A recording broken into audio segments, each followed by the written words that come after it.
안녕하세요. 오늘은 요한계시록 13장 11절에서 18절 말씀을 가지고 666이라는 제목으로 은혜를 나누고자 합니다. 사탄의 목표는 교회 파괴에 있습니다. 사탄은 두 짐승이라는 도구를 사용합니다. 하나는 바다에서 올라온 짐승인 세상 권력자를 사용을 합니다. 권력을 이용해서 자신을 신격화하고 자신에게 절하게 하고 또 왕노릇하는 것입니다. 또 다른 하나의 도구가 있습니다. 11절에 보면 내가 봄에 또 다른 짐승이 땅에서 올라오니 어린 양같이 두 뿔이 있고 용처럼 말하더라. 요한계시록 6장 2절에 보면은 네 말이 등장을 하는데 가장 먼저 흰 말을 탄 자가 나옵니다. 이에 내가 보니 흰 말이 있는데 그 탄 자가 활을 가졌고 면류관을 받고 나아가서 이기고 또 이기려고 하더라. 흰 말을 탔습니다. 하얀 평화를 주장합니다. 화해를 외칩니다. 그런데 활을 가졌습니다. 속마음을 감추었습니다. 그리고 전쟁을 부추깁니다. 가면을 썼습니다. 얼굴은 어린 양입니다. 그래서 하얀 얼굴을 합니다. 그러나 속은 검습니다. 예수님의 제자처럼 행동합니다. 거룩한 것 같습니다. 평화의 사도처럼 행동합니다. 그런데 두 뿔이 있습니다. 권력지향적입니다. 가는 곳마다 다툼의 불씨를 뿌리고 다닙니다. 그리고 뒷방에서 수군거립니다. 그리고 말은 용처럼 한다라고 했습니다. 아주 무섭게 말을 하고 거짓말에 능하고 공갈 협박에 능수능란하다라는 것입니다. 그래서 어린 양인지 일인지 구분이 가지 않는 것입니다. 이것을 우리는 거짓 선지자라고 합니다. 12절에 보면은 그가 먼저 나온 짐승의 모든 권세를 그 앞에서 행하고 땅과 땅에 사는 자들을 처음 짐승에게 경배하게 하니 곧 죽게 되었던 상처가 나은 자니라. 바다에서 나온 짐승을 세상 권력자라고 했습니다. 권력으로 교회 머리 노릇하려고 합니다. 이제 땅에서 나온 짐승은 종교 지도자의 얼굴을 가지고 있습니다. 동시에 권력을 가지고 있습니다. 하나님의 대리자처럼 행동합니다. 그런데도 사기에 능하다라는 것입니다. 예를 들어서 믿는 자도 제사는 드릴 수 있다. 그렇게 하면서 사람을 기쁘게 한다라는 것입니다. 제사 드리는 것은 하나의 문화이지 그 지역의 문화이지 죄가 아니다라고 그렇게 지침을 주는 것입니다. 그래서 자기 중심적인 신앙생활을 합니다. 편하게 믿도록 합니다. 그래서 사단에게 무릎을 꿇게 되는 것입니다. 정치와 종교가 타협을 하고 한편에서는 종교를 보호해주고 한편에서는 정권을 비호해줍니다. 의용신학자들, 의용학자들이 권력의 앞자리 노릇을 했습니다. 종교 지도자는 미혹을 합니다. 그 중에 하나가 무엇입니까? 13절에 보면은 큰 이적을 행하되 심지어 사람 앞에서 불이 하늘로부터 땅에 내려오게 하고 치유 집회를 엽니다. 아주 신통한 자라고 소문이 났습니다. 치유가 일어납니다. 말기 환자들이 또 되살아납니다. 사단도 광명의 천사처럼 역사를 하는 것입니다. 해마다 불교도들도 집회를 하고 모슬렘권들도 큰 집회를 합니다. 그리고 그 신도들이 성지순례 차원에서 모여듭니다. 그리고는 금식 기도를 합니다. 이구동성으로 건강해졌다고 말을 하고 치유가 일어났다고 말을 합니다. 타 종교도 이런 기적이 일어납니다. 사단의 역사가 강력합니다. 그러니까 사람들이 따라다니는 거죠. 미혹의 궁극적인 목적이 어디에 있습니까? 14절에 보면은 짐승 앞에서 받은 바 이적을 행함으로 땅에 거하는 자들을 미혹하여 땅에 거하는 자들에게 이르기를 칼에 상하였다가 살아난 짐승을 위하여 우상을 만들라 하더라. 거짓 선지자가 큰 이적을 행함으로 신뢰를 얻고 그리고 사람들이 믿고 따르게 됩니다. 마치 교주처럼 쫓습니다. 그 믿음을 이용해서 요구 조건을 답니다. 이런저런 계획을 세우니까 헌신하라고 합니다.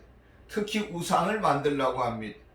세상 권력자는 칼에 상하였다가 다시 살아난 그리스도의 이미지를 부각시키고 있는 것을 볼 수가 있습니다. 마태복음 24장에 보면은 말세 예수님께서 경계하기를 많은 사람들이 내 이름으로 와서 이러기를 나는 그리스도라 하여 많은 사람을 미혹하리라 이렇게 말합니다. 그러니까 미혹하지 받지 않도록 주의하라고 주님이 경고하셨습니다. 어떻게 자신의 메시아됨을 그리스도됨을 주장할까요? 인생 역전의 역사가 일어났습니다. 큰 위기에서 회복되었습니다. 이것을 하나의 부활했다라고 그렇게 주장을 하고 자신을 그리스도로 둔갑시킵니다. 자신을 숭배하는 제단을 만들도록 강요합니다. 세상 곳곳마다 종단이 형성이 되고 전파됩니다. 온 세상 사람들이 몰려듭니다. 마치 귀신에 홀린 듯이 몰려드는 것입니다. 권력자는 세상을 어떻게 알고 있습니까? 바보로 알고 있습니다. 세상 사람들은 급박하고 위협을 주면은 언제든지 무릎을 꿇는 바보로 생각을 합니다. 그런데 맹목적인 숭배를 거부하는 자들이 있습니다. 기독교인들입니다.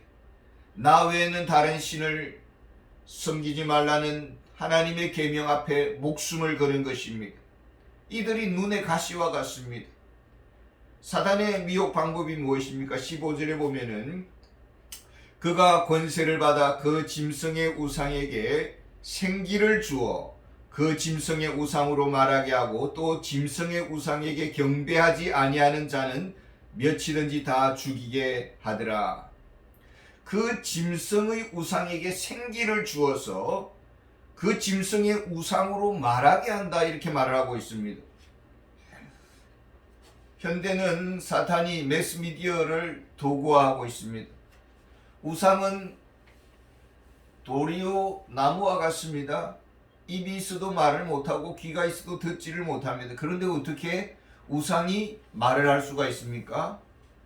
우리가 영화를 보면은 이런 악령들이 살아 역사하는 것을 우리는 볼 수가 있습니다. 현대에는 이 귀신 영화가 많이 나타납니다. 공포 영화, 그 속에 악령이 출연을 하는 것이죠. 이 시대는 사탄이 TV나 영화를 통해서 등장을 합니다. 귀신의 살아있음을 확인시켜 주고 있습니다. 표면화된 영적 전쟁의 시대입니다. 악령이 노골적으로 날뛰는 시대입니다. 세상 문화 속에 사단의 문화가 노골적으로 드러납니다. 카페를 차려놓고 찾아오는 사람들에게 또 요가를 배우게 하고 그리고는 영혼을 도둑질하기 위해서 온갖 이런 미혹의 방법을 쓰고 있습니다. 노래방, 등산, 온갖 클럽을 통해서 음란의 이런 집으로 빨아들이는 것입니다. 오늘날 핸드폰에는 얼마나 악의 그런 문화가 노크도 없이 찾아 들어오는 것입니다. 우리의 생각, 상상, 청각, 시각을 통해서 우리의 마음을 지배하는 것입니다. 이런 악한 문화가 눈과 귀를 지금 지배하고 있습니다. 사단의 미혹에 또 다른 방법이 있습니다. 16절과 17절에 보면은 그가 모든 자, 곧 작은 자나 큰 자나 부자나 가난한 자나 자유인이나 종들에게 그 오른손이나 이마에 표를 받게 하고 누구든지 이 표를 가진 자 외에는 매매를 못하게 하니 이 표는 곧 짐승의 이름이나 그 이름의 수라. 악령에게 굴복하는 자들, 하나님의 생명책에 기록되지 못한 자들이 있습니다. 사단에게 충성 맹세한 자들, 이마에 표를 받았습니다. 로마 시대에 황제에게 절하지 아니하면은 경제 공동체에서 제외시켰습니다. 사고 팔 수가 없습니다. 굶어 죽도록 했습니다. 우리나라에는 목구멍이 포도청이라는 그런 논리가 있습니다.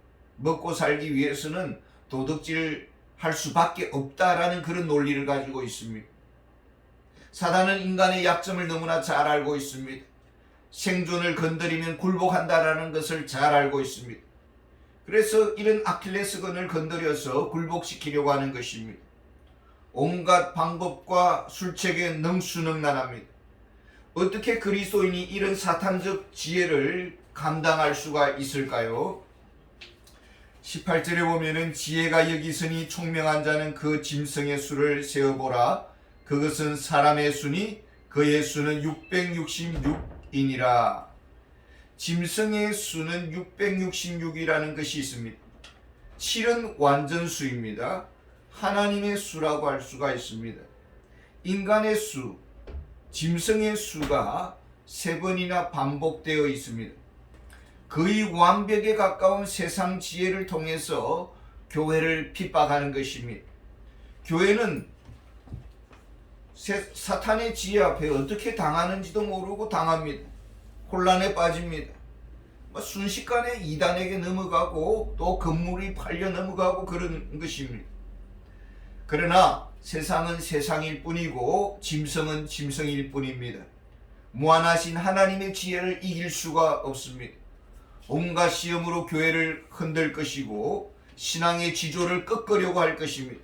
그러나 하나님의 지혜는 무한합니다. 무한한 하나님의 지혜를 이길 수가 없습니다. 우리가 막다른 골목에 선다 해도, 벼랑 끝 인생을 걷는다 해도 하나님이 함께 하시면 하늘 문이 열릴 것입니다. 때로는 사방으로 우겨삼을 당할 것이고 때로는 절망의 끝에 설 것입니다. 진흙길을 걸어갈 수가 있습니다. 한숨 지을 수가 있습니다. 그러나 하나님은 살아계십니다. 하나님의 지혜는 무한하십니다. 하나님은 가까이 계시고 우리를 도우시는 분이십니다. 하나님은 사랑이십니다. 올지어다 내가 세상 끝날까지 너희와 항상 함께 있으리라. 내가 너희를 결코 버리지도 아니하고 떠나지도 아니하리라고 하셨습니다. 오직 주만 바라보는 믿음, 모든 벽을 뛰어넘는 승리의 인생으로 우리가 우뚝 서기를 원합니다. 감사합니다.